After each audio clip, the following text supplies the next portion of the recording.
Aujourd'hui, sur la petite bête, on met littéralement les mains à la pâte et on apprend à faire des pâtes fraîches maison. Bienvenue à la chaîne si vous êtes tombé ici par hasard. J'espère que vous avez faim parce qu'on a plus de 300 vidéos de cuisine, de voyage, de famille sur la chaîne déjà. Alors abonnez-vous, joignez-vous à notre table. Plus on est d'invités, plus on s'amuse. Ma minute d'humilité du jour, il y a certainement beaucoup d'Italiens, d'Italiennes, de mamans qui sont vraiment meilleurs que moi pour faire des pâtes maison. Le but, c'est quand même de vous démontrer justement que n'importe qui peut le faire. C'est pas très compliqué. Il y a des façons de sauver du temps, des équipements, des machines, si vous avez un moulinex avec le machin, là, tout le truc. Mais là, on va vous montrer vraiment la recette à la main, comme ça, n'importe qui, peu importe que vous ayez un Thermomix, un robot ou pas, vous allez être capable de le faire.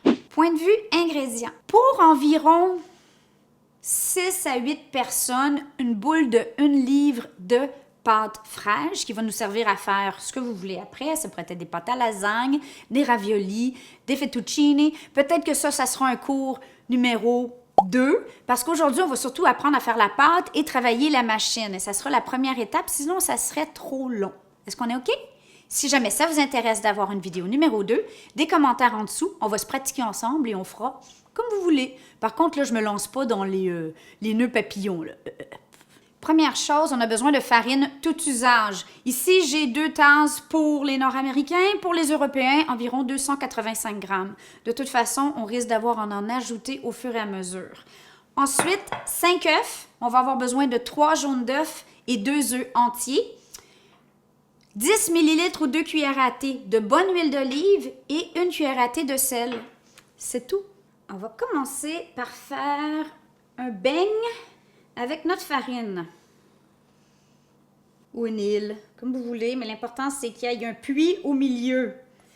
Dans le centre de notre puits, on va venir mettre 2 œufs entiers et 3 jaunes d'œufs. Voilà. 3. L'huile. 1 cuillère à thé de sel. Et voilà, on va être prêt à combiner. Tranquillement, pas vite, en essayant vraiment de ne pas briser le tour du beigne, on commence à combiner notre farine et nos œufs. Donc, on vient chercher un peu de farine. Vous pourriez faire ça avec les mains ou une spatule en bois. Hop, hop. Non, non, on reste en dedans les cocos. C'est le cas de le dire. Non, non, non. Minute d'humilité. J'entends les mamans italiennes qui crient « Oh là là là là là là là là là, mais qu'est-ce qu'elle fait la québécoise? » Elle fait des pâtes, hein? Comme elle peut. On est meilleur dans les tourtières que dans les pâtes, mais tranquillement pas vite. Bon, là j'essaie de faire ça délicatement pour les besoins de la caméra, mais ça change rien. Vous comprenez le concept?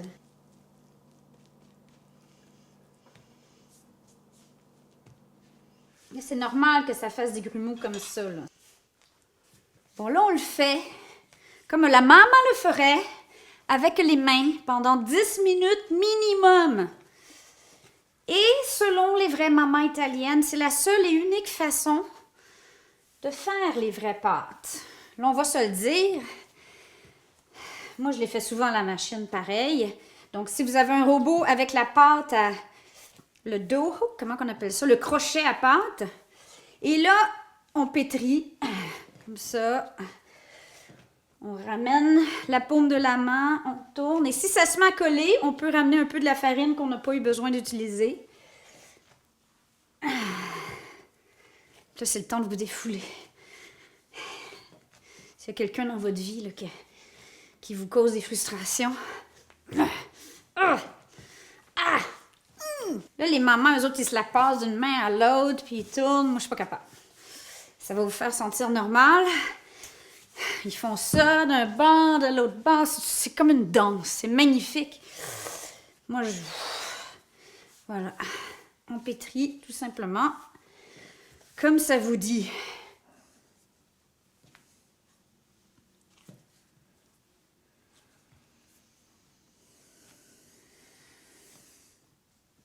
Ouf! Pas facile. Regardez, c'est les belles. Maintenant, on va l'emballer dans une pellicule, dans un saran, et on peut le mettre au frigidaire à ce stade-ci. Minimum 30 minutes au frigidaire. Après quoi, il va falloir la sortir et la ramener température pièce. Alors voilà, à tantôt. Après le temps de repos, on va couper notre boule en 4 sections.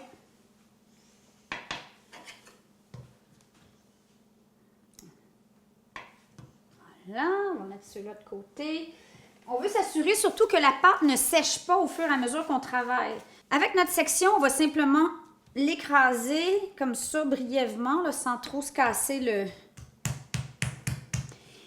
Et là, vous pourriez le faire au grand rouleau comme la maman, mais là, c'est là que la petite bête utilise un petit peu de modernisme, mais quand même manuel. J'ai ici cette lamineuse à pâte, ça coûte pas cher. Honnêtement, je pense que ça fait 15 ans qu'on l'a, ça dure une vie, c'est vraiment pas compliqué et c'est très utile si vous voulez explorer le monde des pâtes maison. Donc maintenant que j'ai un peu écrasé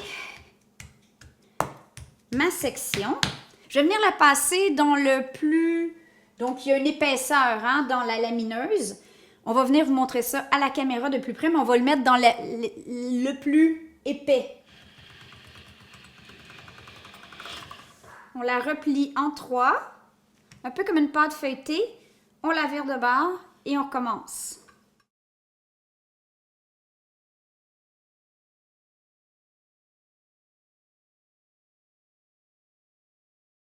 Voilà.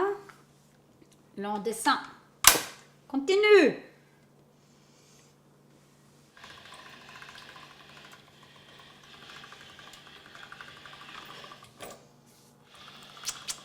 La la la la la la. Amore. Bon. Il manque juste le vino. Mais bon. Jour de semaine. Vous gardez une petite gêne. Jour de semaine à même pas 3 heures de l'après-midi. Je garder une petite gêne.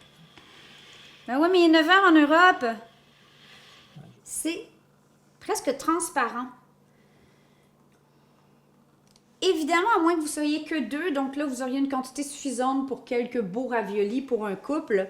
On va continuer le processus, mais ce qu'on veut pas, c'est que les pâtes sèchent. On enfarine un peu et on transfère sur un linge et on les sépare une de l'autre. Et voilà. Faut pas les oublier là parce qu'ils vont sécher et ils vont devenir difficiles à travailler. Alors, on peut mettre un autre linge sur le dessus, tout simplement. Évidemment, l'épaisseur dépend du type de pâte que vous allez faire. Ça, c'est pour des raviolis ou des lasagnes, ça serait parfait, ultra mince. Moi, j'aime ça comme ça, c'est très délicat. Si vous vouliez faire des fettuccine, mais vraiment là, hyper mince, ça serait bien. Mais par exemple, si vous voulez faire des spaghettis ou quelque chose de plus épais, on arrête avant le dernier setting, sinon les pâtes vont être trop délicates. Ce petit machin qui vient avec la fameuse machine vient s'installer tout simplement comme ça. Et ce qu'on fait, c'est que, une fois qu'on a atteint l'épaisseur désirée, on vient passer notre feuille de pâte ici. Est-ce que ça sort? Ouais. Est-ce qu'on a des fettuccine? Ouais. Wouhou! Regardez-moi ça, mes kikis! Bon, je sais qu'il ne faut pas manger les pâtes crues, mais on s'en fout. Ça va être trop bon. Un petit bolognaise italien traditionnel. Bon, alors sur ce, j'espère que je vous ai donné le goût de vous mettre aussi les mains à la pâte. Si on est capable de faire ça à la maison en pleine journée de semaine, moi toute seule, chérie derrière la caméra, vous êtes capable de faire ça vous aussi entre amis. On vous aime. Ti amo. Ciao, ciao.